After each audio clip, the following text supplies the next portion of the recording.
Welcome back to other videos. ఈరోజు అయితే video వచ్చేసి మ్యాంగో మిల్క్ షేక్ తయారు చేస్తాను అనమాట. సో కాయనైతే మంచిగా కడిగేసి కోసేసుకోవాలన్నమాట. సో పైన తీసేసాను. సో కాయలు అయితే మధ్య కొద్దిగా స్వీట్గా వస్తున్నాయి, మీరు అబ్జర్వ్ చేశారు. సో దీన్ని అయితే నేను స్కూప్ చేస్తున్నాను ఇలాగా.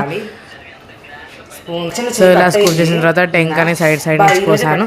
ఆ తర్వాత టెంకని కూడా స్మాష్ దట్ అనమాట. సో దాన్ని మళ్ళీ మళ్ళీ మిక్సీలో వేస్తారు అనేసి సో ఇలా నా చేతులతో అయితే నేను స్మాష్ చేసేసాను. దాని తర్వాత దంచేది ఉంటుంది కదా చిన్నది, సో దాంట్లోనే అది దంచేసాను. దంచిన తర్వాత పాలు అండ్ ఆబ్వియస్లీ షుగర్ వేసేసుకున్నాను. సో ఇండియన్ కిచెన్స్లో షుగర్ ఇట్లానే ఉంటుంది. సో నేను మా మమ్మీ కాబట్టి 4 స్పూన్స్ వేసుకున్నాము. సో కాయ కూడా తీయగానే ఉంది, ఇంకెక్కువ వేసుకోలేదు. ఆ తర్వాత మెల్లగా స్మాష్ చేసాను. సో ఎన్నిసార్లు చేసినా కూడా తొక్కలనే ఉన్నాయి. సో బెటర్ మళ్ళీ ఒక 2-3 టైమ్స్ చెక్ చేసుకోవాలనే చెప్పుకోవచ్చు. సో బాగానే కుదిరింది. సో మీకు కనుక ఈ వీడియో నచ్చినట్టయితే like, share, comment and subscribe. Thanks for watching.